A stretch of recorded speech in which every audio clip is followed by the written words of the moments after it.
just kind of, you know, like it's not authentic. So your decision's like already set, but you just pretend to feel something that, didn't actually influence your decision, didn't go into your decision-making process, which I think is very different.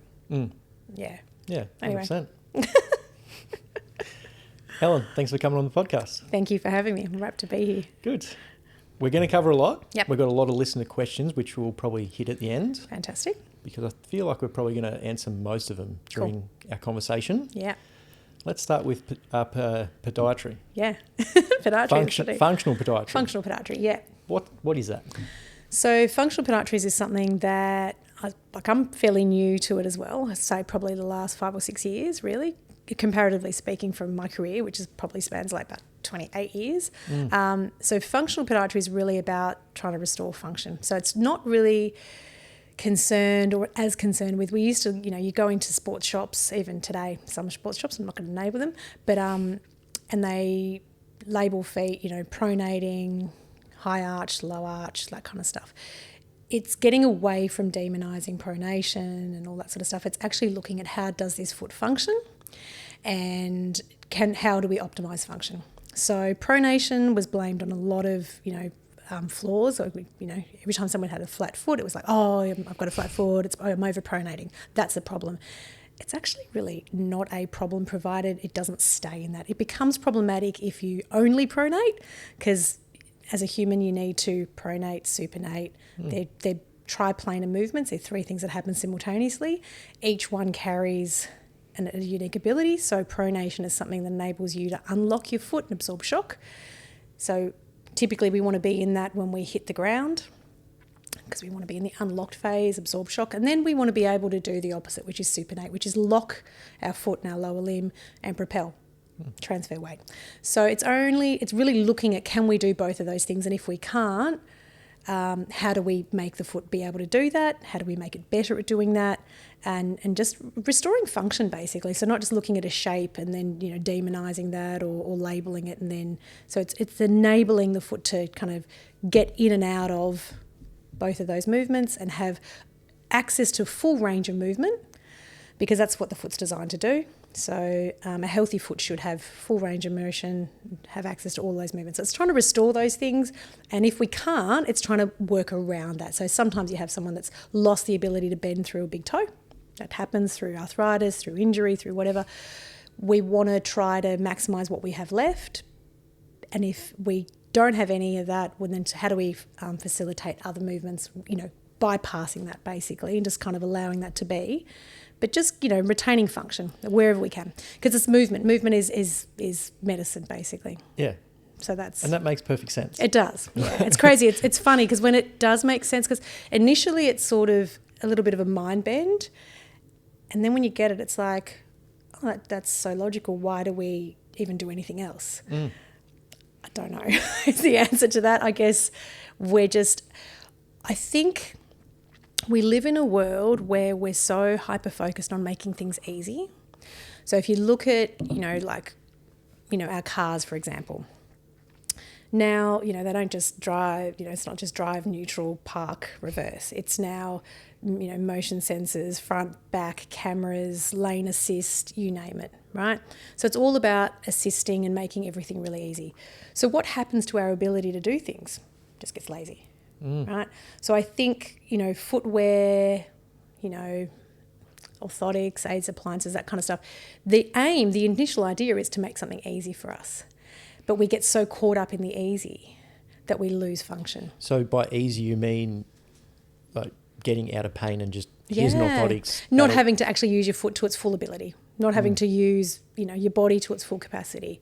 It's just like, oh, I can do this quickly and easily because I can just press a button, or I can just put this on and it makes me feel cushiony and comfy and squishy. So therefore, you know, a shoe is a perfect example. If you have a shoe that's highly cushioned, you don't feel impact. If you have a shoe that's what we call a Met rocker, like the slightly boat-shaped ones that kind of roll forward, you're not using your toes. You're actually not bending through your big toes because you just don't have to.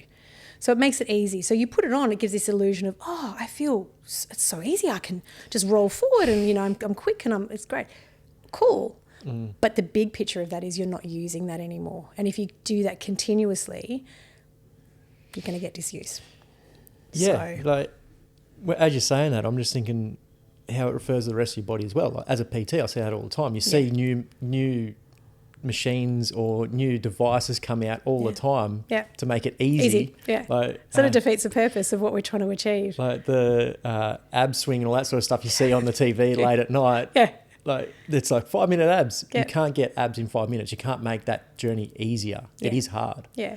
Well, I guess you have to look at the ultimate goal of the people that put these things out. Like it's to make money, I guess, at the end of the day. So it's a gimmick and it kind of works. And I suppose, that's what I always look at. I think, okay, it's great because it serves a need, and the need is, we make everything easy. But it's crazy. Like, we do all these things to make our life, quicker and easier, and disable ourselves to doing things. And then it's like, oh, I've got to go do Pilates now to actually, get up off the floor. It's crazy. So if we actually just pare back and simplify, I think, all these devices and things we use, and just give ourselves the ability to vary our movement through the day. Half the time, like when I was traveling, it blew me away. Like we're so hyper focused in this country on, I see some of the aging population. Once they get to 60 something, 65, the advice starts to change. Pack up your rugs. No more climbing ladders. No more doing this, because falls become, front and centre of risks. Go to European countries where there's cobblestones and hills and everything. No one's shipping the old people out to a nursing home. They're like, 65, that's it now. You need to go to an all flat, no rugs, no nothing. They're walking on uneven surfaces. They're walking up and down hills. So I think they retain their health and their movement far longer. And because the mindset is different too. No one is telling you shouldn't do this or you can't do this. The focus is not on protecting. It's actually on continuing to move and to feel. We're so scared to feel, I think, like the ground, scared to feel this. So the minute we put a shoe on, for example, that's cushioned, and I think it's just like, I feel nothing. That's got to be a good thing. Is it? Yeah. Is it? There might be times and places where it's helpful. I'm not saying that there's never a time. But if you're doing that on a day-to-day basis, and this is what I started to see, like people were coming into me wearing, Hokas, highly, highly cushioned, really high stack height stuff, just to get around to go to the local shopping centre. Those same people were coming to me then and saying, okay, Helen, I'm doing the Camino in, 2 months' time. What's a good shoe? It's like, we're kind of like maxed out all this cushioning, all the support, all the everything, just to do the bare minimum here. There's going to be no real shoe that's now going to help you, because really the answer's going to be in what your ability is. We've got to build your ability. We've got to strengthen your ankles. We've got to do all these sorts of things, because this shoe it has limits in what it can do, right? So if that's your baseline and you're used to that every day, how much more help can we kick in? And that was what really shifted, I think, my mindset as a podiatrist. So I came in very traditional, came out wearing orthotics, because that's what I believed was going to protect my feet. That's what we were taught at uni, So it was as a protection? Well, because you get really good at labelling pathology, So all throughout your uni, you're good at addressing or identifying, I overpronate, I underpronate, I oversupinate, I have an unstable forefoot, I have this. So therefore they are all pathologies or problems that must be fixed. And the main tool of fixing them at the time was either through footwear, orthotics, or both. They're things to be controlled or addressed. So therefore my theory, and I think I speak for a lot of podiatrists, and at least my age group, was that, if I'm addressing these things early, I won't have problems down the track. Right. That was kind of the thought, and that was the goal. So likewise, I put my first 2 kids in orthotics. Right, that's a perfect example, because that was where my mindset was at. It was like, my daughter, for example, had a very flexible foot. It was quite flat. She had some, knee issues and stuff. So it was like, and so every time she'd complain of a pain, it was like, we've got to address the orthotics. Let's change the orthotics. Must need a new set of orthotics. So I did that for years. And for a while, it worked. But then this kind of realisation hits that, we're not really addressing any root cause. We're shifting load around. And the body's really good at that. You would know that from your work. You kind of shift it from one place, you load it to another place, the body goes, okay, cool, I'll adjust that, that's fine. But ultimately, you're not really getting to the root cause. So, yeah, for me, there was this very definite shift in approach. It was a scary time. It was a bit of a lonely time when I started to, think, hang on, maybe I don't have the answers. Maybe this isn't the best approach. So that was about 5 or 6 years ago. Yeah, 6 years ago, I relocated my business as well. I was working from a place in Burwood East, and I kind of hit a bit of maybe a lull, I guess is the best way to explain it. I was just I'd always loved what I did. I loved seeing people. I felt good about what I did. And then I just there was just a very definite flat period where I just didn't feel as good as I used to. And I didn't know why. But there's probably a lot of factors. It probably wasn't just my professional life. It was stuff going on in probably my personal life as well. But so I guess looking back now, I was probably in a bit of a metamorphosis, and that's always a bit uncomfortable. So you've always got that period where you just like, something doesn't feel right. You don't know what. You don't know where your next step is. But anyway, so then I rebranded and moved location, and it was all sort of happening simultaneously. And then this functional stuff was like a journey I went on personally. So it wasn't something that I started introducing to my clients first. It was something that I was questioning within myself, thinking, hang on, I feel like I'm missing a really big part of, the equation here, just treating this stuff, these biomechanical issues one way, which is essentially what I'd been doing. Yeah. So there had been some exercising stuff, I guess, that I'd prescribed, but it was a very small part of, essentially it was mostly orthotics. Yeah, it really was. And I hear myself say that now. It's almost embarrassing, but it's the truth.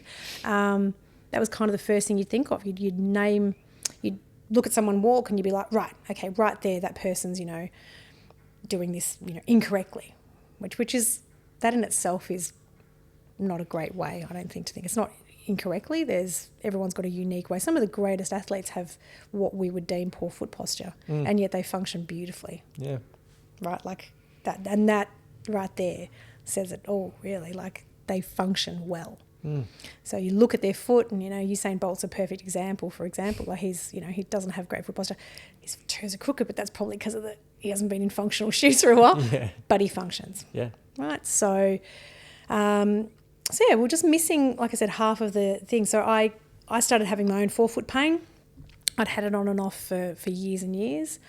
And I was treating it the way that I would have treated a patient, metatarsal domes, orthotics, different material orthotics, hard, soft, rigid, semi-rigid, forefoot, rear foot, shifting around all this sort of stuff. And it was just not going away.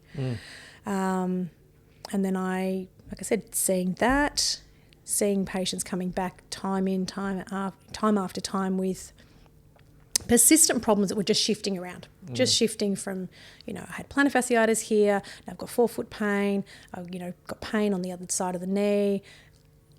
You're fully aware of the fact that it's all compensating. It just got me thinking. And so, then there was just this kind of explosion of like mind blown. It was like, whoa, hang on, this is really big. And it was scary. I kind of moved away from what I knew, and I was delving into something quite unfamiliar. But then, like we just said at the start, like when you break it down, it makes sense. And it seems so obvious. But yeah, that transitioning across can sometimes seem very unfamiliar and kind of counterintuitive, because you go from supporting a foot and protecting a foot, and that's been all the focus, to doing the exact opposite, like removing basically all of its or some of its, support and all of its cushioning, and just kind of putting it out there. And I didn't transition very well at all. In fact, I didn't transition. And there's a quote that I read somewhere, and I can't remember who said it, but I must have seen it on Instagram, and I thought, I love that. And it said, transitioning to functional footwear is a process, not an event. Right? Yep. And that really resonated with me, because I made it an event. I did it like that. I was like so gun. I was like a bull out of the gate. I was like, oh, this makes sense to me. And once it made sense to me, I just kind of went straight into like a Vivo, which was stupid because I was coming out of an orthotic and, highly technical shoes that, had done all this stuff for me. And I had a really weak, foot, lower back, the whole lot. And so, of course, pain, huge amounts of pain. And I was like, oh, hang on, this isn't how it's meant to be. It's meant to feel great. This doesn't feel great at all. So then I went back to the drawing board. I was like, oh, hang on, got to do this more gradually. And I have to actually strengthen this stuff. So it was a very real journey, something that I was living in real time, which was great because then I was able to put that actual experience into my work and then share that and go, hey, this actually works. And so then with my third child, I was able to impart that knowledge for him, and he's not in orthotics, and neither are the other two now. But so it sort of shifts from this notion that you're protecting the foot to you're actually strengthening this foot, and you're allowing it to be what it's designed to be. So if you know anything about a foot and a body, it's created to do everything it needs to do. It has all the equipment there. We just unfortunately render it a little bit useless because we try to assist. All these, big brands come out and go, oh, this will make it faster, this will make it comfier, this will make it easier. And so we get so caught up in the ease that we disable it. So it's just about giving it an opportunity to do what it's designed to do. And that looks different for everybody. Some people are, coming in at this highly dysfunctional and saying, I just want to be able to, move my toes. Cool. That's great. That's a good goal. And that can be a really challenging thing for some of my older clients who've been in really restrictive footwear. They have zero connection between their brain and their toes. And I, will do some toe yoga and show them, and they say, no, that's impossible. No, that's literally impossible, Helen. That's like, no, you're a freak. You actually know that's not possible. And I'm like, no, it is possible. And they come back to me 2 months later, and they're like, oh, I can move my big toe. I can move my big toe. And I'm like, yeah, so there you go. It's so great. And then other people can do that like that. And then for them, they can move straight to strengthening their foot and toes and stuff. It's crazy when you sort of explain all that. So if one of my clients has a sore shoulder, the main thing is to get the shoulder moving and strengthen up what needs to be strengthened. And that physios will do that as well. Yeah, and it's a no-brainer for that, right? Why the hell? Why do we treat the foot differently? Yeah. I don't know, and I think I've asked, that question a lot of my colleagues have given me different answers. I've read different things. Why do we protect this thing? Why do we think it needs protection? I don't know, because that's exactly right. You don't go to a physio and say, hey, my knee's sore, my hips sore, my shoulder's sore, and they go, chuck a brace on for the next 10 years, you'll be right. Yeah, keep changing the brace every time you want to move. Just keep updating it, you'll be fine. It's okay. Why we do that to the foot, I don't know. And that's what when I say to my clients, I say it's a biomechanical structure, it's an anatomical structure, just like everything else. It's got muscles, it's got tendons, it's got nerves, it's got arteries, it's got bones. Just like everything else. We don't, immobilize anything else and expect it to get better in the body, right? Like we know that if we do that, we're going to lead to weakness. So yeah, when it's explained, it just makes no logical sense. I think some of the stuff with the shoes, I think fashion has to be considered. Of course, yep. I think performance has to be considered as well. I think it's, again, having that edge. So I think sometimes these shoes are designed, all these devices are designed to give you that edge, to enable you to do something faster, quicker, easier. But then I think it gets misused. So initially, while a racing shoe is used, to race, so many people wear running shoes and never run in their life. Yeah. Right? So because... I was going to say the same thing. You know what I mean? So I think they're designed or were designed perhaps with a purpose in mind, and then just gets overused, and then therefore it leads to dysfunction, I think. So I know with narrow toe boxes and pointed shoes, I mean, again, the theory with that is I've heard different things, I've read different things. It was like back in the days of nobility where, it was a sign of wealth when you could have a pointed shoe. It was also when, if you were wealthy, you had a horse, so therefore it made sense to push like a pointed toe shoe into the stirrups, I guess, with a heel to keep it in place. And then I read something that said the heel also was because back in the days when they didn't really have sewage and stuff in the streets, it was if you were higher off the ground, you weren't kind of in amongst that. That makes so sense. There was a status thing, there was a function thing, and then I think it just kind of got lost in the way of in order to look cool and wealthy and whatever you need to, this is the way to go. And I actually really do believe that a lot of footwear developers, especially new ones that come onto the market, what are you going to do as a footwear developer, right? Like I decide suddenly I want to, develop shoes, and I'm a podiatrist and I want to make money, right? In theory, right?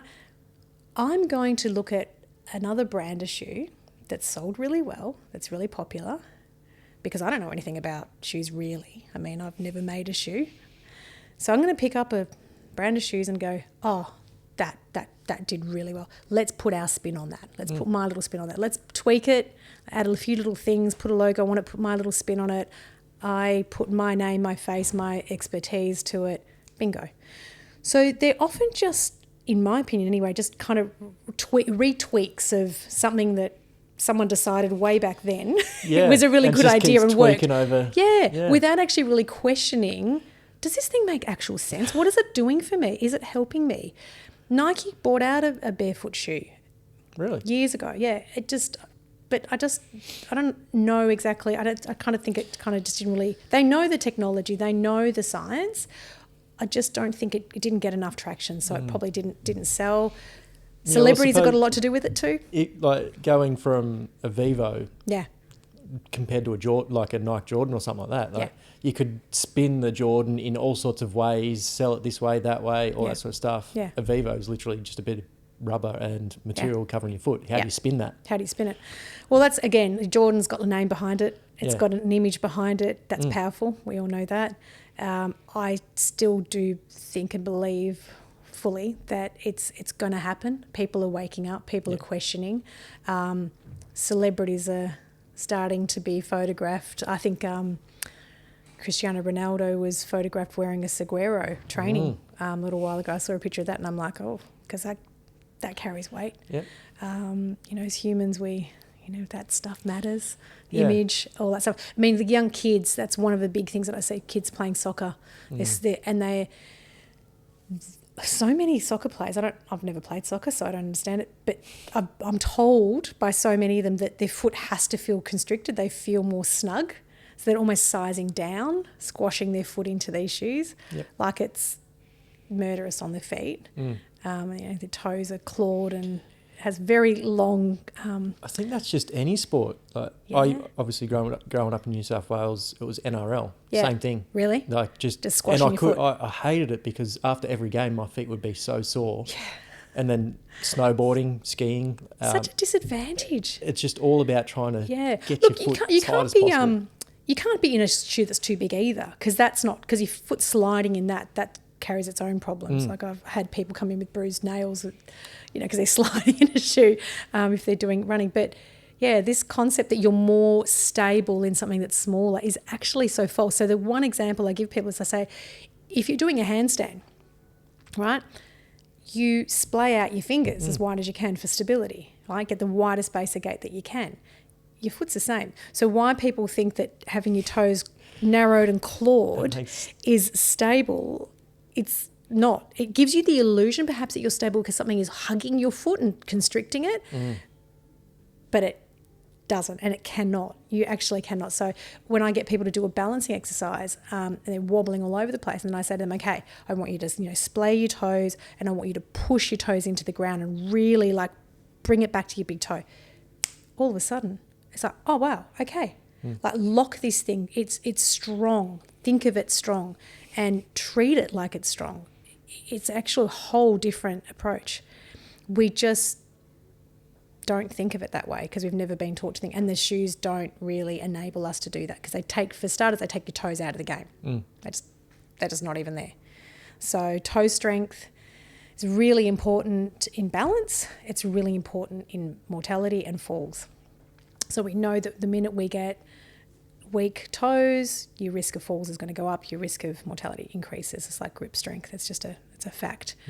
So we don't talk enough about it. People, footwear developers don't even consider it because, like I said, I think they're always trying to get the next edge, and the next edge is, a carbon fibre plate, a little bit lighter, a bit of foam, a bit of thing. Easier. Quicker, lighter, easier. Don't have to do your laces up. Don't have to, everything is just about this ease. Yeah. And so we just get easier and easier and easier, and then we have to kind of bring it all the way back and go, cool, now I can't reach down. I can't balance. I can't that. It's just, it just this total opposite. So, well, going back to the elderly, like you said, the mortality rate. Yeah. If you go to the blue zones around the world where people are living well past 100, yeah, most of the places are on hills. Yeah. They're walking around, they're gardening, they're bending down. yeah. Have to look into their footwear, but I'd assume there's no Jordans floating around. I wouldn't imagine there'd be in Hockers. That'd be pretty, And it makes perfect sense because obviously falling is a big risk. Huge. One of the stats are if you have a fall over the age of 80 or something like that, your mortality rate rises by something stupid like 60%, just because you had a fall. Just because you had a fall. In the next 2 years, you're more likely to die, 60%. Because the way that they treat it is then obviously you're more sedentary. So then everything packs up. Yeah. Plus, if you're going into hospital, that kind of increases a whole lot of risks of getting other things when you're in there. Everything atrophies. Everything just, and they don't actually end up dying from the fall. It's all the stuff that comes as a result of the fall. Exactly. And what it means, when you have to treat that, which is, I see elderly people all the time coming in shoes and they're shuffling, that shuffling gait. There's a lot of reasons that people shuffle, like there's other things like Parkinson's stuff, but shuffling, we're almost all progressing towards shuffling without even realising it, because when you don't use your toes, you're not actually going, through your toes. So your foot just becomes, Do you spend much time in the CBD? Oh, yeah. Just the amount of shuffling happening with the young kids in their big shoes. Yeah, I'm just crazy. I just feel like grabbing something. I'm like, lift your feet up. No. Yeah. I thought that was just a podiatry thing. No. There's this one thing I read once that said, tell me you're a podiatrist without telling me you're a podiatrist. It's like I make shoe contact before I make eye contact. And it's like, I can so relate to that. Yeah, it's like straight down at someone's shoes. And likewise, if I spot someone in minimalist shoes, it's crazy because I'll literally cross the street and go, they'll probably do the same. Yeah, they do. It's funny. I was at a seminar the other day and this doctor was wearing, I walked straight over to him and I'm like, you're in Vivos? He's like, yeah. And he's like, and looked down at mine. He's like, oh my gosh, it was amazing. It was this, real bonding moment where we're few and far between. Pain seems to be the biggest catalyst for people moving into barefoot shoes and thinking about their feet. Yeah. Like your story, my story is very similar. Yeah. I just couldn't find a pair of shoes that didn't cause pain. But I guess I had the opposite reaction. I got into minimalist shoes like Vivos, and within a week the pain was gone. You're awesome, yeah. So you're probably a lot fitter than me when you did it though. So. Possibly, yeah. That has a lot to do with it. Yeah. So I do believe they're going to get more popular because, again, people are looking for an answer. Like, just being in orthotics for 10, 20 years and still being in pain, you want answers and you want change and you want to be pain-free. I think it is a mind shift. Like I was speaking to a pod surgeon recently and he said to me, which was really interesting, he said people are moving away from orthotics. They're really starting to question them. I haven't found that because, of course, I'm prescribing far less with orthotics than I ever have. And it's not to say that I never use them. I do. But I utilise them if someone's lost function. And so an example of someone losing function is if you've had someone that has a drop foot, for example, from a result of a stroke or something. So, that is obviously something we need to address. We need to work with that. So that can be really helpful. If you've got someone that's got a totally fused first, like a big toe, first metatarsophalangeal joint, that can create a lot of compensations, right? So it can be helpful sometimes to have an orthotic or a shoe that actually facilitates more smooth, like forward motion, right? So that kind of stuff so it's not to say that I never use it. And sometimes I prescribe them as a short term. It's like, this is going to help you get to here. And in the meantime, we're going to kind of work on strengthening this stuff to get you out of them. It alarms me when I have people coming in who are so attached to their orthotics, they're scared if they need a recover or adjustment, and they go, how long is this going to take? And I'm like, you'll be without them for a week. Oh, no, I couldn't possibly. Like that for me, any level of dependency to that extent, and I'm talking young people, right, where you're that scared to be without this thing, whatever it is, for that period of time, I don't think that's a good thing. So, for me, the message for me is I get really happy and really excited when I can empower people. I can make them understand how their pain is happening, why it's happening, how it's relating to other stuff in their body. Like, and you see that light bulb, they go, oh, right. So if I, show them, hip is a really big thing of it's a really big cause of a lot of imbalances in the feet. So a lot of what I see in the foot is originating sometimes from the hip. So if you've got a really big difference between the left and the right hip, and you can see this person on the right side can, internal, external rotation is really free, the left side's like locked up on one side. And the minute you show them that, and it's not me telling them, they see it. So run them through range of motion. I get them to do like a hip aeroplane. One side is beautiful, the other side they're wobbling all over the place, they can't do it. And they're like, oh. So the minute someone understands that, and then you've just kind of like enabled them to start exploring that in a way that they never have before. And so the possibilities are infinite for them, because the minute they're aware of it, they're going to start being aware of it when they're walking, when they're sitting, when they're moving. Then they're going to start addressing it and taking away a device or a shoe that hides it as well, because that's the other thing. A lot of these things hide this stuff. So one analogy I love to use is like, it's like bowling without the side rails down. So you can have really bad technique. You're going to hit something if you've got the side rails up. You're not that bad. Take the side rails down, all of a sudden you're like bowling into the alleys all the time. It's like, oh, I suck at this. This is really bad. Yeah. This is what, an orthotic and a shoe will do. It will hide your very poor technique. It will hide your imbalances, of which we all have. But it'll allow you to get away with them. So you're paring that stuff back, you're exposing these things, you're working on them at a body level. And if we need some assistance, because all of a sudden, hey, we're going to go away and we're going to do 20 Ks a day or something crazy like that, we're going to use the extra stuff that we need to help, because that's okay. But we're not going to rely on these things on a daily basis to go up and get a coffee and go do the grocery shopping. Because if that's our base and we're needing that every day, we're going to have very limited capacity when we need to do more. And we want to do more, and we want to live a full life, and we want to have great balance, and we want to have great mobility when we get older, because the time to be working on that stuff is now. It's something that needs to be recognised. It's something that needs to be maintained. And it doesn't have to be a chore. It can just be something that I think awareness is the number one thing. It's like, number one, I realise that I can't do this movement well, therefore I will start addressing it.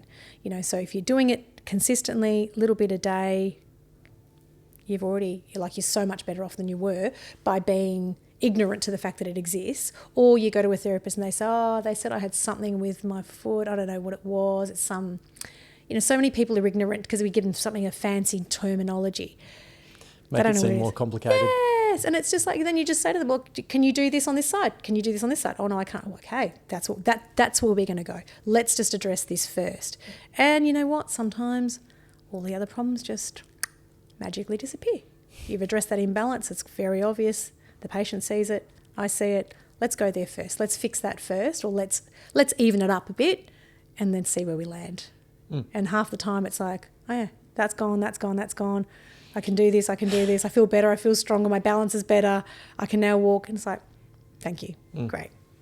So that's I guess that's kind of the crux of, functional podiatry, is giving people the empowerment to understand, to feel, to move, and just have access to as much movement, range of motion, resilience. It's about building a resilient foot, a foot that, even I as a woman can wear some ridiculous shoes at times.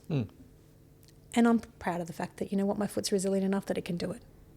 I'll do it for a night, and you know what? It'll bounce perfectly, because it's crippled for 3 days afterwards. No, because it's strong. So when I was travelling through the Greek Islands earlier in the year, the amount of intense conversations I'd get into, because I'd be hiking up a mountain or a volcano in an earth runner, and everyone would be in like the hiking shoe with the poles and the whole lot, and they're like, don't you need a, and I'm like, no, you don't need a boot. Who said I need a boot? Oh, but you're hiking. Yes. And then so I'd have these conversations over and over again. And sometimes I just couldn't be bothered, because it's the same conversation. Listen to this. But yeah, it's this concept that we think we have to have a boot or a support. And I said, yeah, you do, if you're not strong enough. My foot's strong. Oh, but how do you make your foot strong? How do you make anything else strong? You move it. You allow it to move and to build strength. It's got muscles. It's got tendons. It's got all the same stuff that your arms got, your shoulders got, your hips got, your knees got. Same way. And it's like, oh, okay. Weird concept. But I do feel like in Europe, I mean, you only have to look at the range of barefoot shoe brands that come from, they're much more progressive with this stuff. We're a little bit behind the 8 ball. It's just all the tourists going there with all their boots and everything. Yeah. Well, because that's what they do. People come to me all the time. I'm going, I think, what shoe do I need? And they fully expect me to, well, they don't now, but, go get a hiking boot or a really stiff, structured thing. And it's like, yes, if you want to feel nothing and you don't want to be connected to the earth that you're walking over, sure, you can wear that. If you actually want to feel and you want to feel your body's interaction, with that terrain that you're going over, maybe pare it back. Awareness is a big thing, and you brought that up just before. Yeah. So just as a side story, a client this morning, I finally got her out of her shoes and her orthotics. She has massive Skechers that she normally wears. Oh, gosh, Skechers, yep. So popular. So popular. They are. So bad. Oh, really? Yeah, so do I. Yeah, I have to say. Trying to get somebody to do any sort of exercise in Skechers. Skechers. Oh.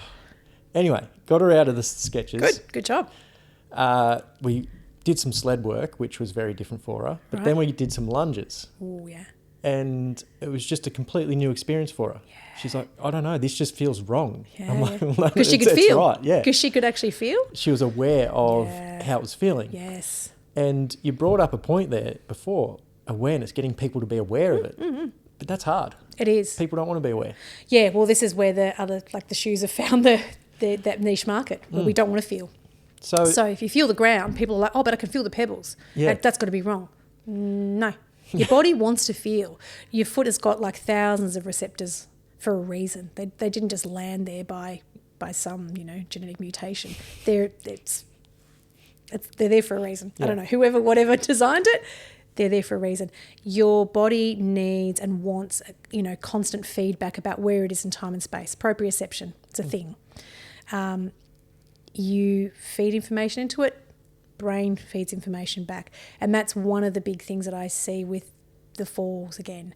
There's a lack of feedback been going into the foot for so long that by the time the message gets up and into the brain and then it says, hey, we're tipping over or we're doing this and it sends it down, you're gone. Yeah. It's over. So yeah, awareness can be a scary thing for some people, especially when you've got, I think, people with some of that sensory issues. Like, some people can't handle a fold of a sock, for example. Like I've had some clients with that, especially some kids. They're very, sensitive to that stuff. They're not going to do well, with a very thin sole shoe. But there's plenty of functional shoes with just a wider toe box that have cushioning. Like Ultra is a great example of that. So they have a lot of the traditional cushioning and all that kind of stuff, but it's like you're just going to have a wider toe box, which is, I don't know anyone yet, could be wrong, that hasn't benefited from a wider toe box. So it's as a bare minimum, if someone's coming into me and saying, I want to improve my footwear choices, but I don't want to go into a minimalist shoe, what do you reckon? So just go to a wider toe box. Let's just start with that. Yeah. And you can still wear your orthotic, because there's this thing that people do I have to do away with? Like, you don't have to do anything. But if you want to make an improvement, that's where I'd start. Just start with, giving yourself a wider toe box, using your toes, and giving yourself opportunities to start to feel in short bursts. So, going barefoot for a little bit, because it can be a lot for the brain to feel like, when I started going barefoot and started walking on rocks, my brain was overreacting so much because it's like, oh, danger, you can get hurt. Oh, it's like, whoa there, we're good, we're okay. But it takes time to get to that, and everyone's different. So, yes, some people don't want to feel, and that's okay. But that's the problem with that is, once you're in that zone and you've got pain, how do you then stop the pain? Because you're feeling pain, right? What do? Do you start using stuff to numb the pain? And that was another thing where I started on this functional thing. So as a podiatrist, people coming in, they've got this pain, got this, they've got orthotics, they've got shoes, they've got the maxed out shoes, highest thickest, biggest stack height, most cushioning, most everything. The most aggressive orthotics. So we've got that end covered. They've still got pain. So what are my options now? What am I going to offer this person? So when we've exhausted all of those things and that's no longer working, we can't fit another orthotic in, or we can't fit a higher orthotic in because it's like we've maxed it. There's no more cushioning we can put in. We know what are our avenues to offer support and help. Okay. Well, traditionally, we'll start going down the path of anti-inflammatories. We'll start looking at, things like cortisone. And that's a whole cascading thing of other stuff. And I'm not saying that those things don't have their place. They absolutely do. But the amount of young people, like my son does speed skating.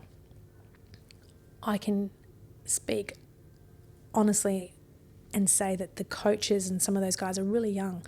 The amount of cortisone injections that those guys have had in their feet for Achilles tendinosis and things like that have led to ruptures, young people. Yeah.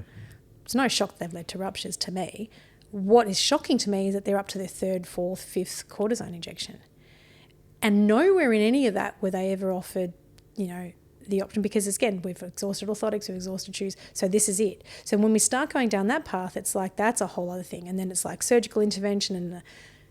And if you question them, at no point did we think, hang on, how about we just try strengthening this thing first? Or how about we just try, it's like we're going that way. And then we're so far down that path that there's almost like no coming back. Yeah, bringing people back from that's really tough. Really and that's tough. where I really want to, get that message. And so we want to reserve those things for when we've exhausted all avenues, but far too often I don't see those avenues exhausted. So because we're in this mindset that this is it, it's like control, support, control, support, control, support, control, support. Oh, we've got no more control. So then we start numbing the pain. So we start doing, painkillers, anti-inflams. And that's the danger when you say like people don't want to feel. Because if you don't want to feel and then you're in pain, it's like, get me out of pain fast. Get me out of pain fast. And if you say to them, well, actually, we're going to take this orthotic away, we're going to take this shoe away, you're going to start to, like you said, do a lunge of that, and it feels wrong, and they don't want to do that, well, that's a problem. It can be dangerous. It can be a slippery slope. I don't know if you've noticed this, but over the, last maybe 5 or so years, maybe a little bit more and more people are so scared of pain. Like, I'll have clients do an initial consult and they're like, I want to do this and I want to be able to run a marathon, but I cannot get an injury. If I get an injury, my life, it's just like, I can't get in. I'm like, what's the big issue? Yeah. Like you're trying to do this pretty big race. Yeah. Like, marathon's a decent amount. It's not something small. Not small, no. You're probably going to get an injury. Yeah. And that's okay. Yeah. You're going to have pain in there. Things are going to hurt, but you can come back from it as long as you're doing the right things. It's just more and more people are just like so scared of pain they won't even start exercising, or scared of injuries and they won't even start. Yeah, I don't know. I think it goes back to this thing of ease. We live in a world where we want things to be immediate. We want them to be easy. We don't want to, feel a whole lot.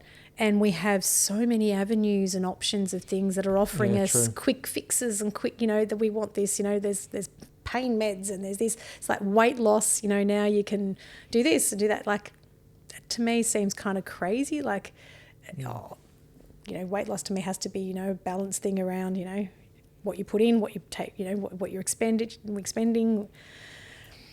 I think it's, we want ease. We want quick, we want ease. And we're flooded with companies and people products giving it to us, offering us this quick fix, this quick, well, we don't have to do. And then, like I said, we go back to the thing where it's like, oh, but now I have to go and do a gym membership to move. And it's just like, if you just didn't go the quick fix to start with, maybe a lot of this stuff would be sold in the first place. Yeah. And just the bending down, like you said, it just brings up, like when you're saying the shoes and all that sort of stuff, that's probably the last reason people bend down anymore. Yeah. Like the amount of people that wear slip-ons and come into me and go, I can't reach my feet anymore, I'm just going to wear slip-ons. That's scary. And we normalise it. We say that that's okay. And it's not because they've had a significant, injury or an accident. It's just underuse. It's just, Well, like you literally don't need to touch the ground anymore. Yeah, that's You've got vacuums. Vacuums that'll do it themselves. Yeah. Right. So we invest in all these things to make everything quick and easy, and then we'll have to go and invest more money to actually Into our make bodies. into our bodies to move. Yeah. It's kind of crazy. It's a weird paradox. It isn't it? It absolutely is. Yeah. It really is. It makes me kind of laugh. And when I point it out to people, they go, oh yeah. So, and that's the other thing that I find as well, that people that say to me, oh, I don't have the time to do all these extra exercises. I think the awareness, so you see, okay, I can't do this, or I'm not doing this well. You can build stuff into your day if you just don't go the easy path. So, you use the stairs, you balance. I try to make a point every morning and every time I'm putting my shoes on and off to balance on one foot. So the toe socks go on one foot, the shoes, I lean down on one foot, I pick up the shoe, I put it on, I lace it up. Sometimes I suck at it. I don't know why. And other days I'm awesome at it. But I figure if I'm at it every day, it's going to be better. I'm going to be better when I'm 60. I'm going to be better when I'm 70. So you can build stuff into your day all the time if you just become aware. And you don't have to set huge amounts of time or going to special places in order to move. So sit on the floor, get up off the floor, don't use your hands. I say to my older clients, when you get up out of a chair, do not use your hand. Don't lever off your arms. Use your legs. If you're doing that every single time, it will add up to something. You don't need a trainer. You don't need a special gym. Think about how you're doing things and don't, because your body will find the easiest way.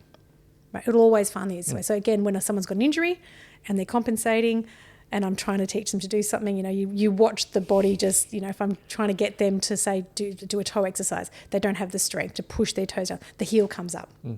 And so it's like, oh, I can't help that. No, you can't help it. Your brain's just going, I can't do this. Let's find the easiest way to do it. And that's happening every day. We're doing that. We're compensating. The body's so resilient. It's so clever. But if you just make a conscious thing, hey, I can do this. I can do a calf raise. I can squat. I can get on the floor. I can cross my legs.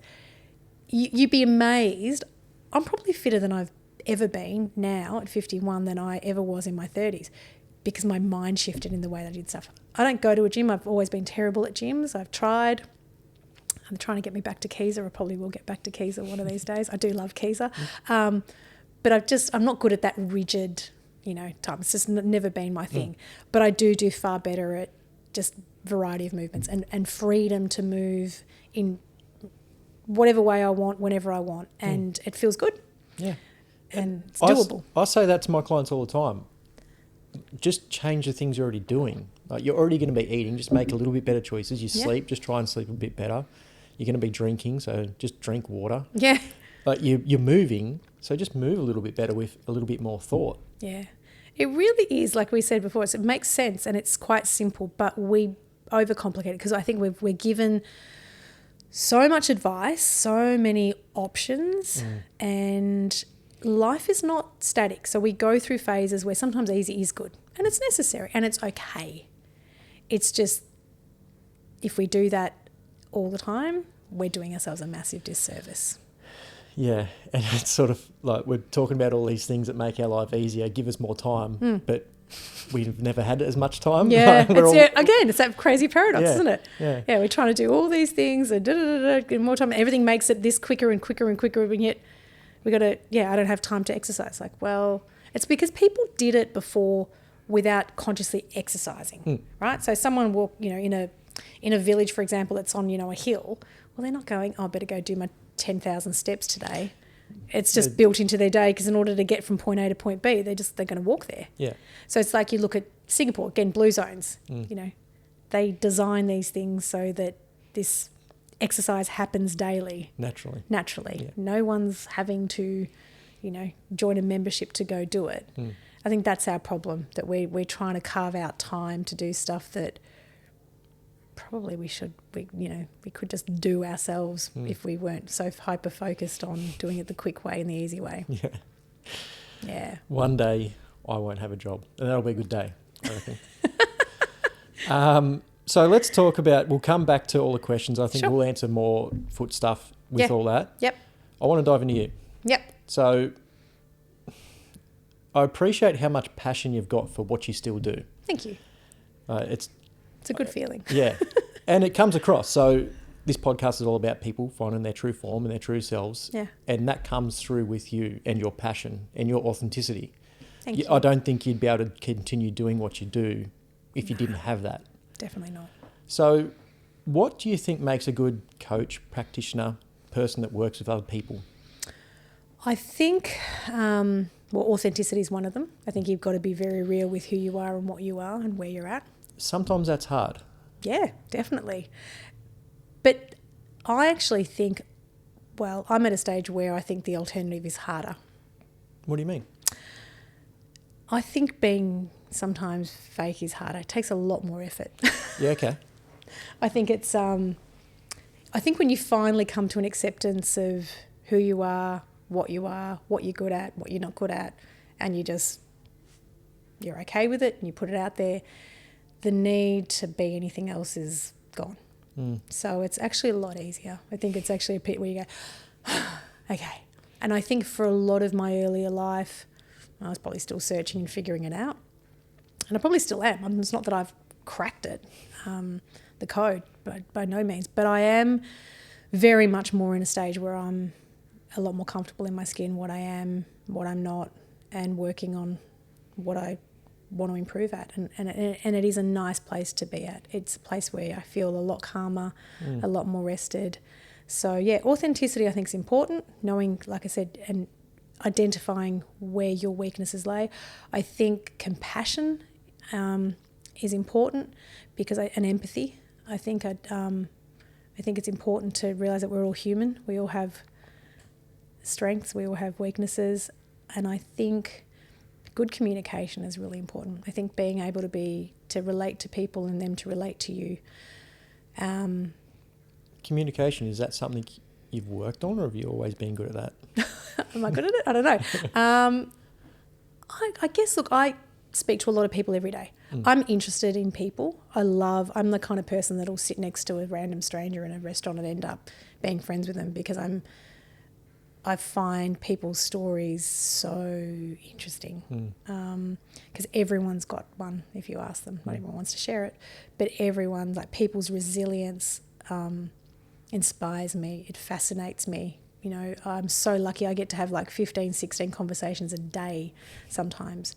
And every one of those people has walked a different path and is walking a different path, you know, and they've gone through amazing things, of some of them heartbreaking things, and you never know it.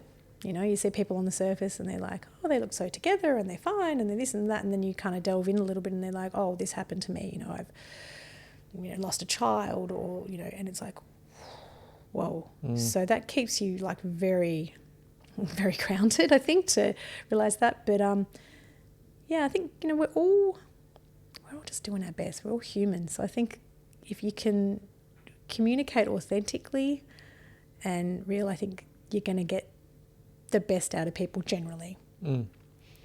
Yeah, I don't think it's that hard either. You just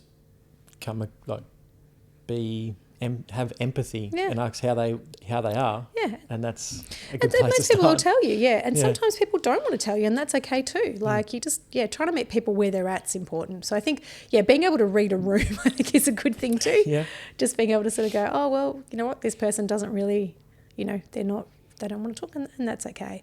But all you can be is you, and people can either take it or just move on. And I think that's where, for me, for like authenticity is, like I said, that's important. So sometimes I overshare, and probably I do that because of it just filters out the people that, you know, they're not your people. I haven't got time to waste for people that, you know, are not. That's fine. I don't take it personally anymore. Not everyone's for me. I'm not for everyone, and that's cool. We all have choices. There's a question in here about life, managing life and stress and all that sort of stuff. Yep. So seeing 16 people having 16 conversations a day, that's big. Yeah, and then doing that times 5 or 6. Yeah, it can be. Some days I do get burnout, I'm not going to lie. How do I manage it? I guess there was a time where I had 3 kids, single parent as well. I was going to say you got 3 kids. Yeah, 2 of them are adults now, to be fair, so that has been different. Honestly, sometimes I look back at those times where all 3 of them were at school and I was running around, and I just think, whoa, How did I? I don't know. I think most mums can attest to this. It's a bit of a blur. You just do it. And that's what a lot of mums will say. You just do it. You don't know how. You just do it. I'm at a lucky stage in my life now where I've kind of come out the other end. The youngest is still in school, but I have a lot more me time. So for me, I make time. I carve out time to do stuff I love and explore. I've done a lot of firsts this year. Like travelling solo.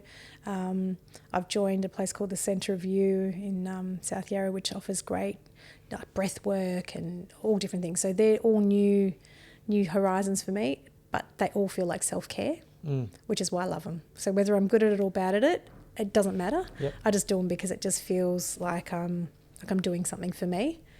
And I think that's really important. And a lot of mums especially that I see don't do that. We get stuck in the house has got to be clean, the washing's got to be done, this has got to be stocked. And I used to be, I think I was probably a control freak at one time. I probably used to freak out about a lot of that stuff. It had to be done. I've allowed myself to let go and not be so rigid and just, prioritise what feels important at the time and just forgive myself if I am not perfect at this or that, because it's like, well, who's judging me anyway?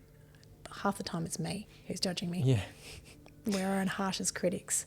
And it's just allowing that to sort of be, it's okay. You're doing the best you can. Tomorrow's a new day. You just try to do better, I guess, and allow that, some of the stuff that we prioritise is really not that important. Yeah. We always think certain things are very important. We hold it so tightly. So tight, yeah. If you let it go, just loosen your grip on it. Yeah, and it's okay. Yeah. It really is. It's okay. So, yeah, I'm lucky I love what I do. But to say that I never get burnt out. Have you always loved it? No, so I did when I started, because again, I love people. So I love being able to, chat and learn and share and all of that stuff. And if I can help people as well, that's an even better feeling, because I feel like, I did something good today. Yep. It's worth getting out of bed. When I moved my business, I was probably not loving it. I was probably doing a lot of just routine stuff and not getting great job satisfaction. So I had to make a conscious choice and say, okay, why did I stop loving what I did and what I do?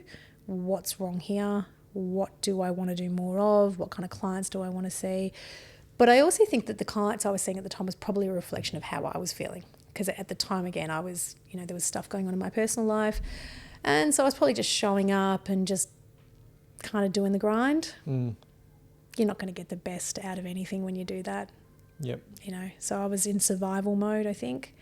And I'm glad I did it. Like, I'm proud of the fact that I did it. But you can't exist in survival mode for too long. No. So it's nice to look back and go, oh, yeah, that was what that was. It was survival. And survival was just churn, do what you need to do, get through, get that done, pay that, do that, That's not thriving. So what would you if you could go back and change now, what would you change? I don't know that I'd change anything, to be fair. I think it was all had to happen the way that it happened. I'm a big believer in that everything carries a lesson. So I think if I'm happy with where I am now, which I am, and I'm very grateful to say I am, then I wouldn't have changed any of it. It sucked while I was going through it, some of it, but that's the lesson in it, and that's the strength that you have from coming, hey, I got through that, and the blessings that I can now say, well, I learned all this stuff about myself, about life, and, invariably I'm sure there's going to come more challenges and there'll be another lesson, so I probably wouldn't change anything. My career it's been varied. Like, I went into private practice really early on. I started working for myself straight out of uni, but then I did a lot of jobs. Like, I probably didn't say no to anything. I did a little bit of community health. I did some aged care. I did psych facilities. I did some stuff that was out of my comfort zone, like really full on. And I look back and think, gosh, and not enjoyable, but that too was important for me to figure that out and just know that I could. So 20-something going into, a psychiatric facility with no psychiatric experience whatsoever, I was like totally freaked out. Yeah. But yeah, I had a really sheltered upbringing. I'd never seen anything like that before. But I'm so glad that I did, and it made me, stronger and smarter and wiser and more appreciative too. 100%. I think in those early days, you've got to say yes to everything. Yeah, I did. I mean, one thing, big work ethic. You say yes, you just work. Yeah, and you figure out what you don't like and don't like. Yep, exactly. It's all character building for sure. Yeah, and like those hard times, I think they're needed. Like you said, we can make our lives so easy and not feel anything. Yeah. But those hard times make you feel everything. Yeah. And that's what makes you stronger. Like same with your feet. Really. People can't tell you, oh, you're this, you're amazing. It doesn't hit the same way. If you and because we all have insecurities, we all have fears, we all have that little voice in us that says, oh, you're not good enough, or you're not really this, or you're a fake, or you're a this, or you're a that. So I think you only really address those insecurities and fears when you actually live it, and evidence tells you, well, I did get through that. And I remember one time I was seeing a life coach, and we started addressing that little voice that tells you all those horrible things, like the elevator music that's playing all of those negative self-beliefs that you don't even know is there. And she made me write them, and it was quite shocking. I was like, whoa, hang on, I'm all these terrible things that I would never say to anyone else, but I was telling myself. And one of them was, I said, oh, you're not as strong as you appear. You're fake. That was one of the things that I was saying to myself. And she said, well, what's the logical truth? And I said, well, no, that's the logical truth. I'm not that strong. And she said, well, hang on, let's look at this. Do you get up every day and go to work? I went, yeah. Do are you paying those bills? Yeah. Are you raising those kids? Yeah. She's like, well then, you're confronting that fear. You're getting on it. She said, I'm not saying you don't feel like you're strong, but are you actually doing this stuff? So that means you're strong. And I'm like, she's like, you can't fake that. You are actually doing it. And I struggled with that concept. I was like, oh yeah, I actually am. So I was tricking myself into thinking that I was faking it. And she's like, no. I'm not telling you that you don't feel strong, but fear is not the absence. Like bravery is not the fear of absence. It's like doing it in spite of the fact that you're scared. It's like, oh yeah. And that was like a realization I came to in my 30s, that you do it anyway. Yeah. And that's the actual truth. And so you need evidence in yourself to say, oh, I did get through that. So when you're having those moments, it's not you telling me, oh no, Helen, you'll be fine, or, you're great, you're really strong. I go back into my memory and go, well, remember that? Yeah, I got through that. Okay, I can get through this again. So that's where those times are necessary. You worked with the coach in your 30s, you said? Yeah, I did life coaching here.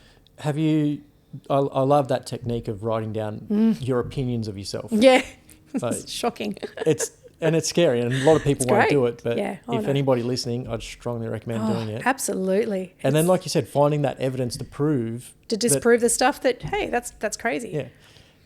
Have you continued doing that? Do you still journal, write, read? I do now. I probably stopped for a while.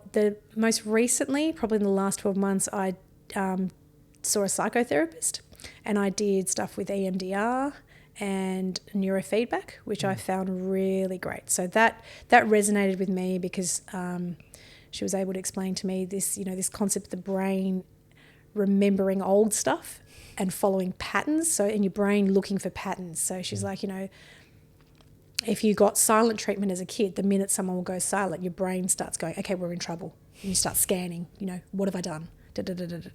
So when she explained that to me, I'm like, oh, I got it. It really resonated with me. And then it was this understanding that you have the ability to rewire this, and that you can update, as she used to say, the computer. You update the computer with new information. Therefore, this pattern doesn't always lead to this outcome.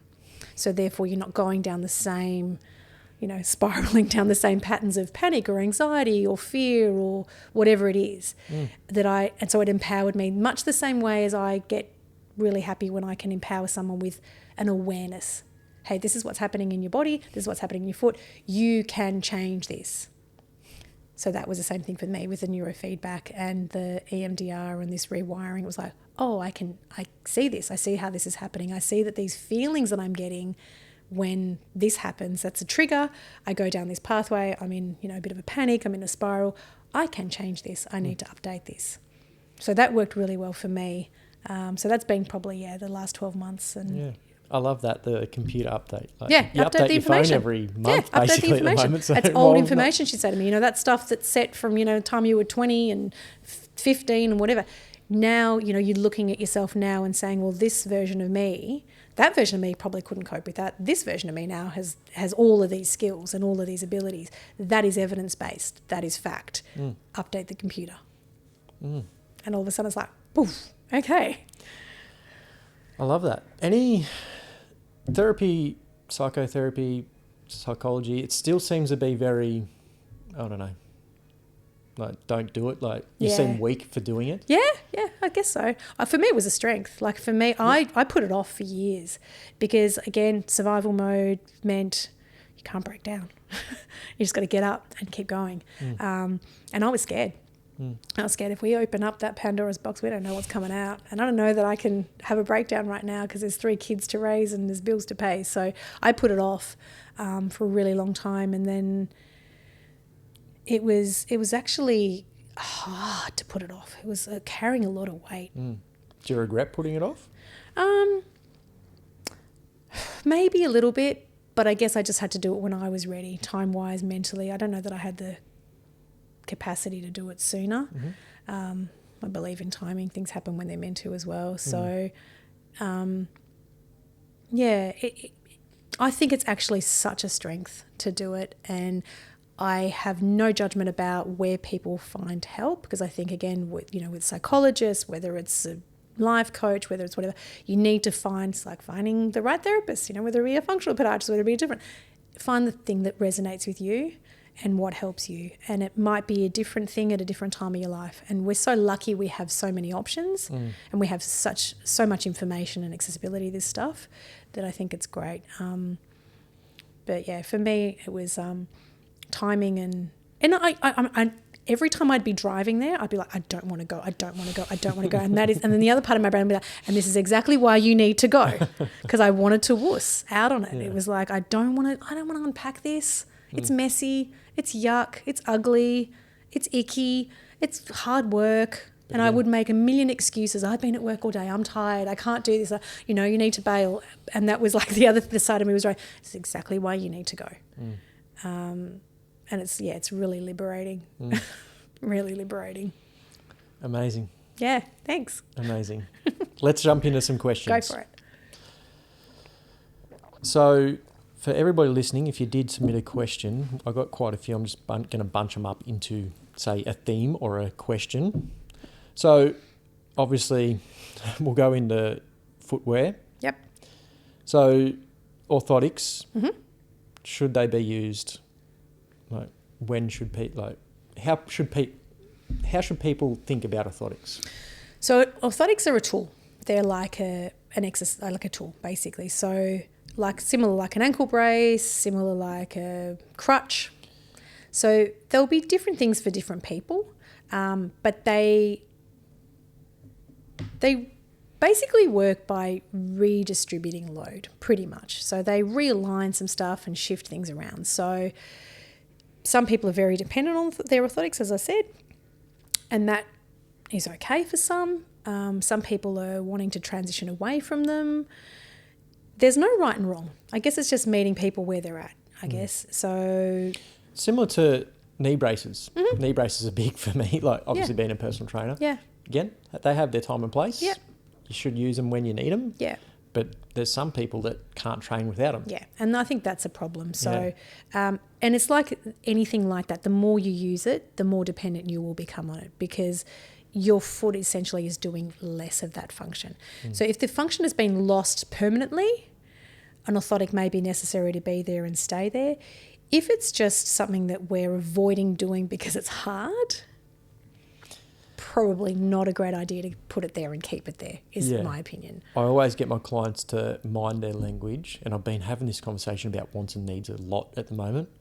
If you need that orthotics or you need that knee brace, then you're relying on it. Like your body's strong. Yeah. You should want it when you need it, but wanting it when you need it's completely different than needing it. Yeah, exactly. Like, I need that knee brace to exercise. That's an issue. That 100%. But if you want that knee brace during the squats in the workout, in a certain movement, that's okay. Exactly. That's less. It's so much less.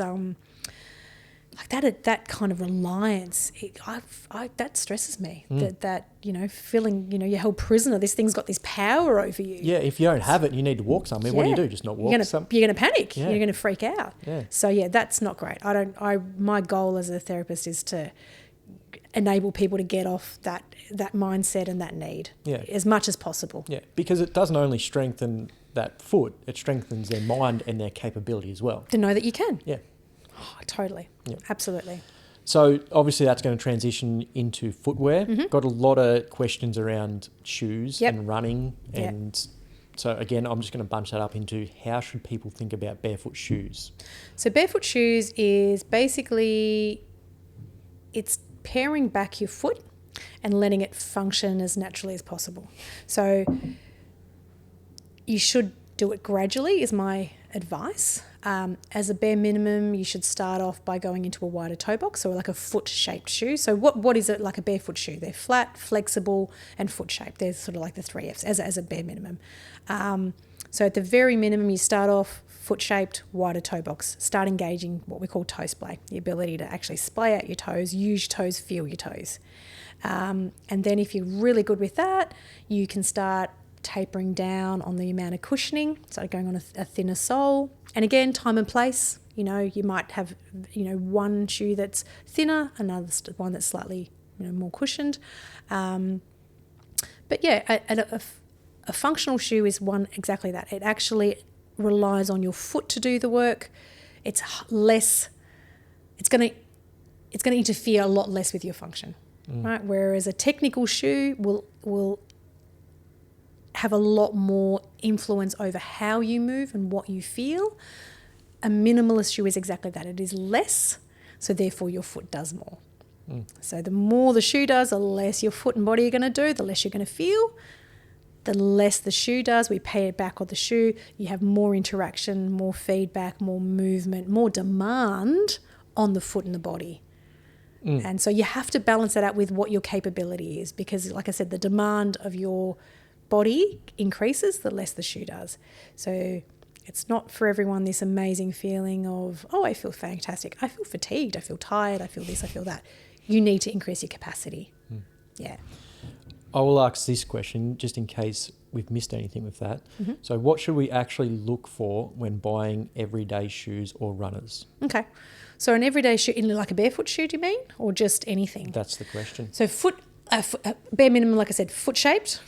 At least be able to splay your toes. So anything, and my big tip is for this, take the damn insole of the shoe out. Oh, yes, love that. Take the insole I do that every right? time. Yeah. And actually look at what your foot is having to contour to, right? Because this thing about, they're wide here. Most shoes are widest when they do width in a traditional shoe. It's across like your first metatarsal to the fifth, like across there. And then it tapers, right? That tapering is taking out your big toe, right? As a bare minimum, it's actually taking out the little toe sometimes as well. So take the insole out, stand on that inner sole, see if your big toe is pointing straight ahead, and if the shoe allows it to. If it doesn't allow it to point straight ahead, get rid of it.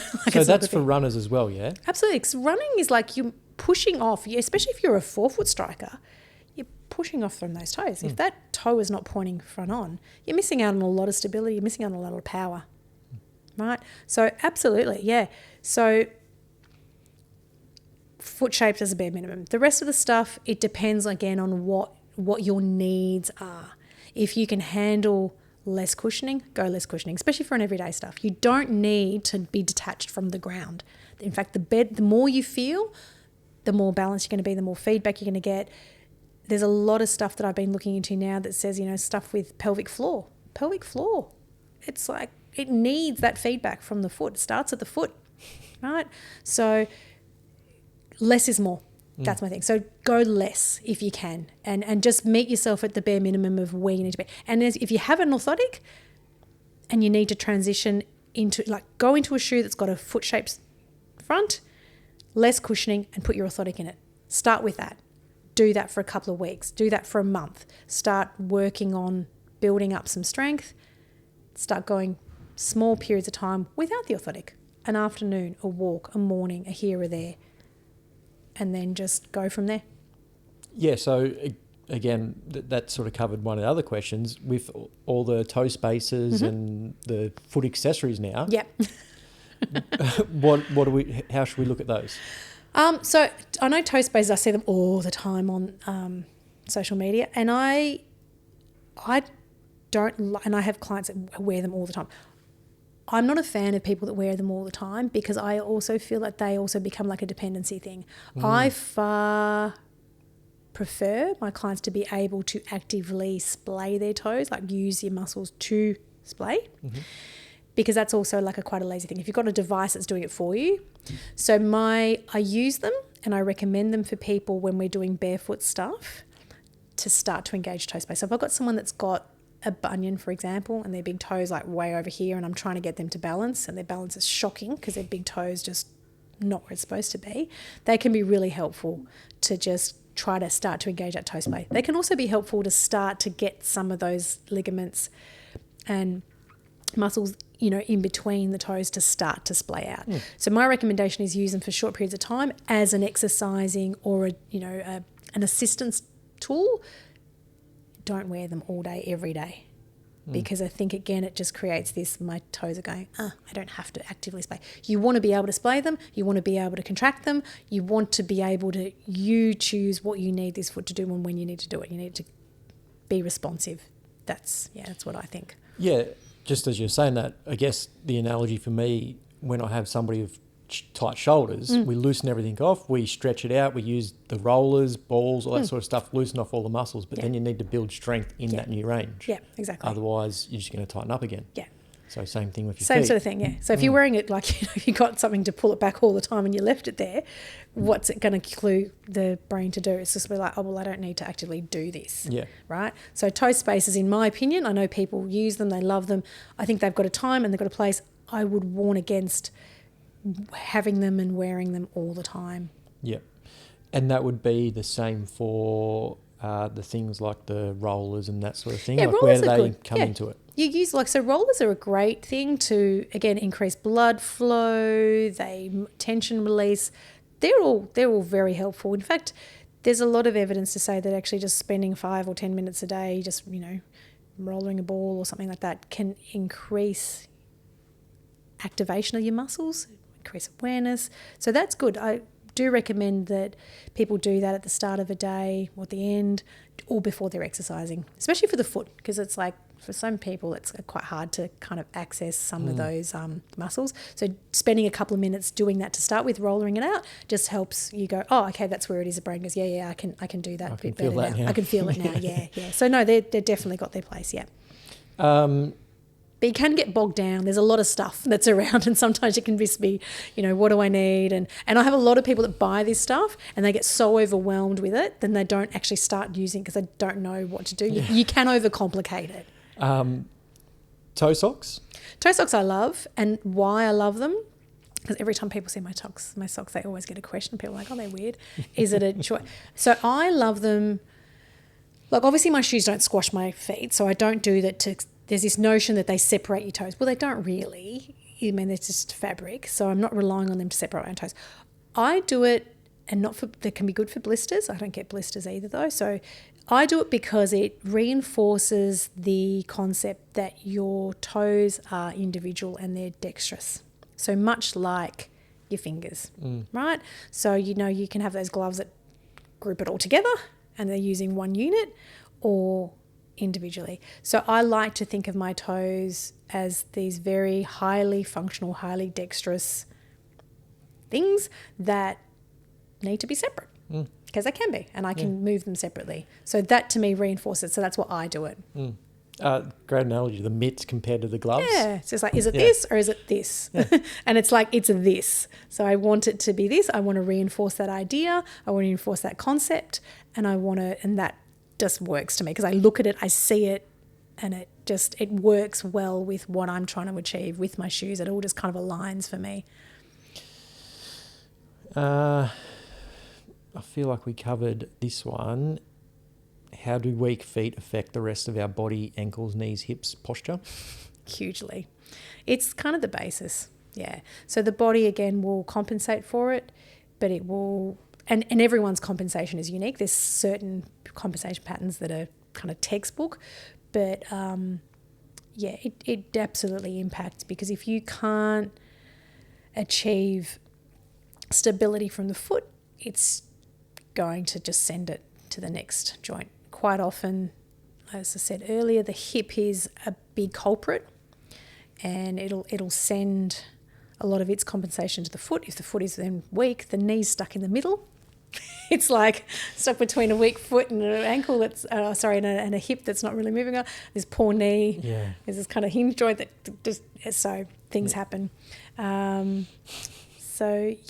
affects it in so many ways, and other things as well, your pelvic floor and everything. And like you've been saying, you shouldn't be looking at just the one joint. Like they're all connected. They're all connected, yeah. The body is one. This naive notion that we can just look at that and fix that and just that, and it doesn't have a flow-on effect. It'd be so easy to be a therapist. Because we're like, oh, that's it. We'll just fix that. We're done. Yeah.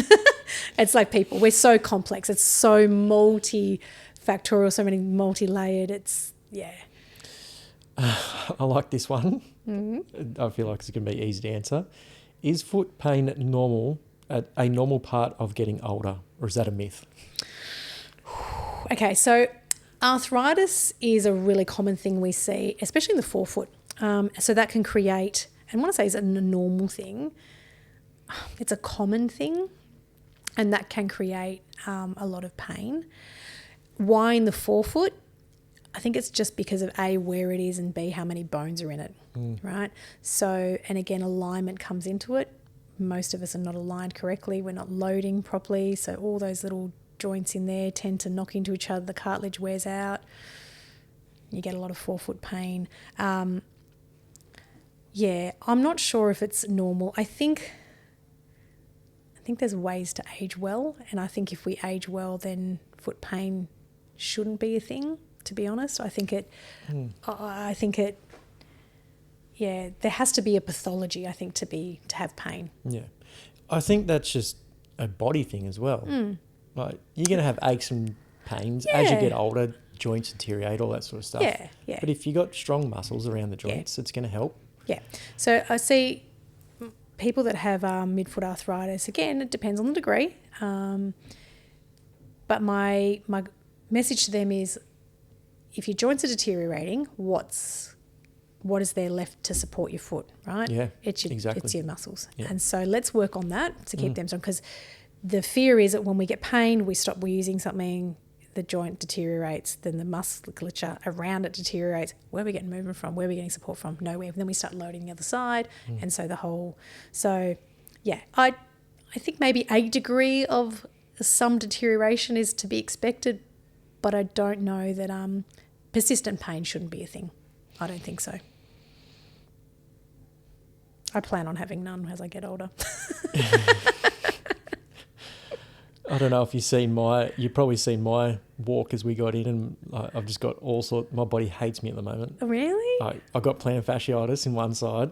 How did you not tell me that right at the start? Yeah, I sort of wanted to hide it. And should have opened with that. I've got like back issues happening on the other side, and I just feel like I've forgotten how to walk properly. Oh, so we're so having a conversation off this, yeah. Maybe we should leave it on so it's like people can understand a bit more. Totally, yeah. Calf raises. Yeah. Calf raises with your toes in the flex position. All right, let's dive into it. So I've torn the outside ligament of my ankle that many times. Oh, wow, okay. It's basically non-existent, or it's super stretched. Yeah, okay. So I started running, and my foot was rolling internally as I was running. So that's caused the pain. Okay. And obviously being a male, I'm like, it'll go away. 2 months later, it was just getting worse, and I could hardly walk. So it's on the mend. So is it plantar fasciitis in that side or on the other side? On that side. On that side too. Okay. So my calf. Yeah. Oh, I should have walked. I'll try and roll my pants up and show you my calves. So the definition in my calves are just completely different. So gastrocnemius. Medial lateral.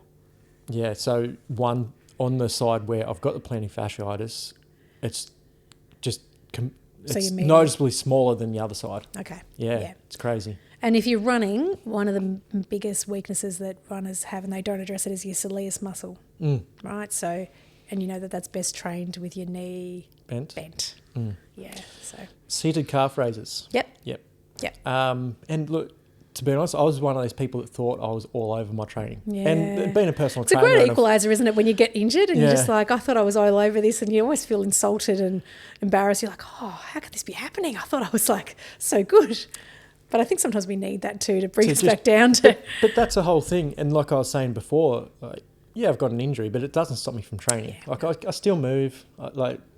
It's really humbling, and you'll learn stuff from it as well. You'll actually learn, And if you learn right and do all the right things, it's not going to happen again, and you're stronger. And you'll be better for all the people that get to see you after that. Yeah, so injuries are a good thing in a way because it helps you overcome and learn and evolve. Totally.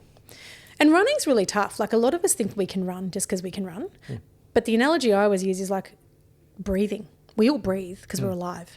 But then if you've ever looked into breath work, man, that stuff can be complicated. And I really struggled. Like, I did a breathwork thing a while ago, and it was like a starter one, and I was like, whoa, I would not have been able to do a harder one. The minute they start talking about, here and there and there and the balloon, and I'm like, whoa. So running is like that, I think, because there is running with a very balanced, good technique, which is what I think ideally we need to not get injured. The reality is that's not the perfect world. We all have our unique way of doing things. We have inherent imbalances in our body. We have techniques that are probably less than ideal. We're not robots. So injury, unfortunately, is part of it. Unless we have this, like I said, this perfect technique and someone analysing it and, critiquing every little thing and, making sure that every segment is perfectly, doing what it's meant to do, when it's meant to do it. It's tough. But also, again, trying to achieve things that are tough and pushing your body is fun. Like, it's part of the thing, isn't it? To know that you can. Yeah. Yeah, absolutely. Like, a lot of people, I'm never going to run a marathon. I've got no interest in running a marathon. I've come close one day just for fun. Yeah. There's no way I'm ever going to do it. 5Ks is probably enough for me. I'll ever do. Yeah. And I've got no interest in it, but I've got clients who want to do that. And again, they're the clients, I can't get injured. I'm like, look, that's worth chasing. Like, figure out your why. Yeah. You're going to get injured a long way, but... Yeah, it's not going to be the end of it, though. No. So you just got to, just developing that little bit of resilient mindset to go, okay, if I do, it's a bit of a setback, not ideal, but how do we get around this? Yeah.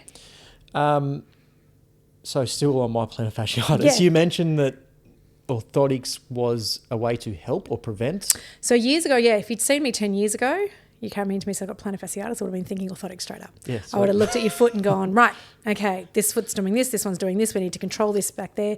So it's typically, we'd put you in an orthotic, the idea being so that if my foot was rolling in, the orthotic would stop that? Yeah, so it would. So there was all these measurements we used to do. It's crazy. I don't even know if students still do it. It's just nuts. We used to do like what's called a dissection of the calcaneus, like the rear foot, and we'd kind of try to get this midline in it, and then we'd look at you standing and we'd look at the angle, and if it went beyond a certain angle that we deemed, normal, our aim was then to correct you back so you're functioning around a narrower range of motion. So you're basically kind of pronating in a certain degree, but not beyond, and then you're able to supinate back out. So invert and evert, back out and in, and just keeping you in that range. So if you look at an orthotic, most of them, if it's a rear foot device, they're angled at the back.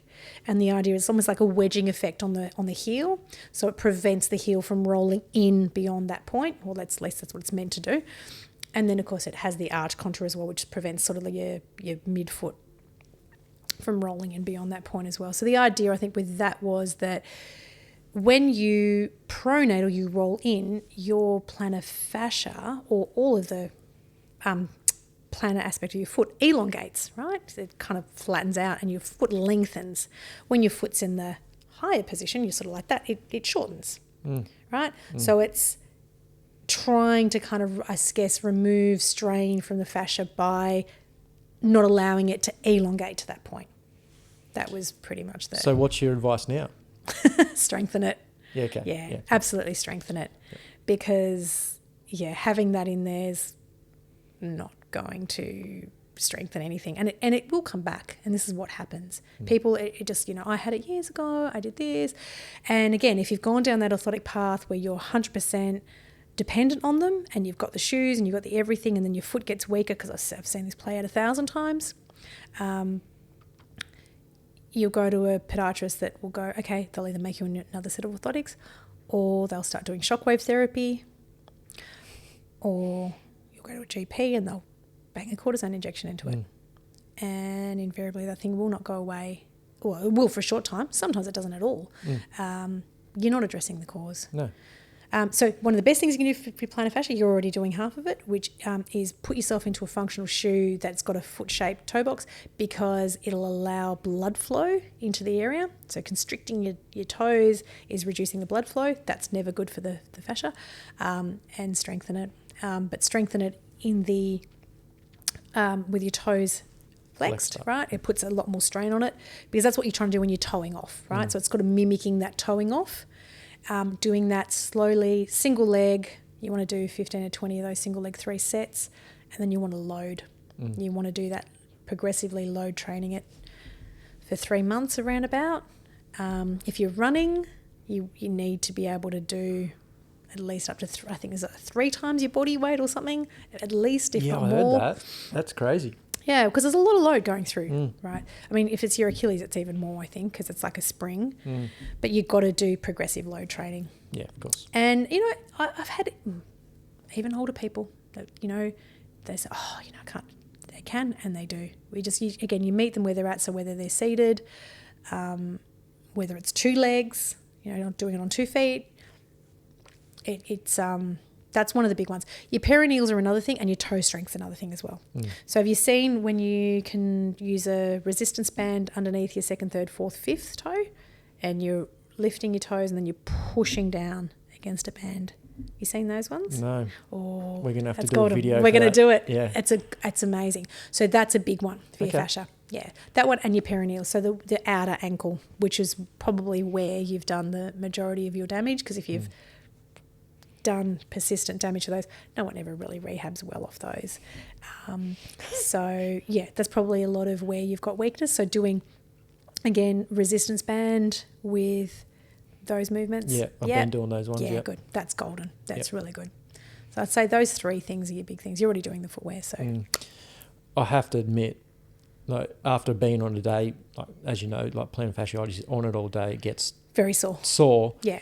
But putting the toe spaces in at night, helps, it's almost like it just relieves. So it's crazy. It's opening out those channels and increasing that blood flow, I'd say, is what that is. Although I've got like the toe, wide shoes, toe socks. But you've got to activate it. So I have so many people in like wide toe things, and their foot's like this. It's still in that, shape that it was in their previous shoes.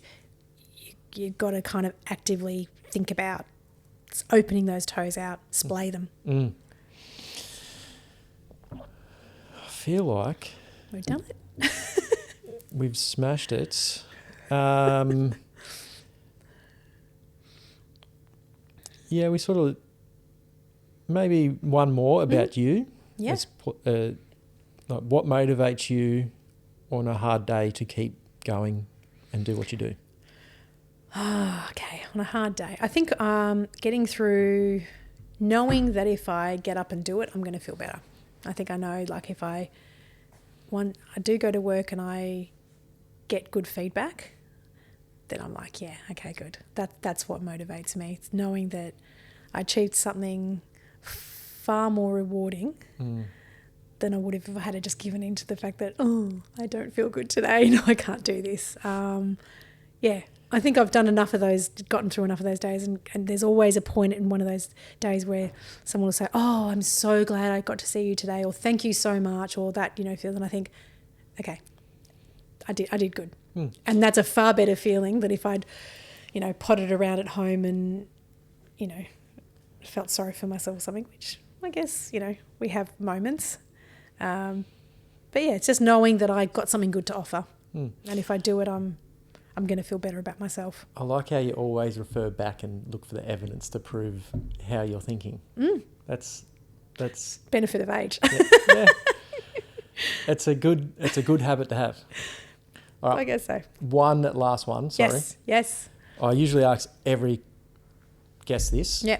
If you could get every single human on planet Earth to do one thing, like a practical thing, it's not just sit there and think about something, but they have to actively do one thing every single day. Yeah. Every single person. Yeah. What would you get them to do? Gratitude. How? Just find one thing in their day that they're grateful for. Love that. That's it. Just be grateful for one thing every day. If you could just find one, even in the worst of times, if you find one thing that you can be grateful for, I think, yeah, that's what I try to do. Perfect. Helen, thanks again for coming on the podcast. Thank you so much. It's been amazing.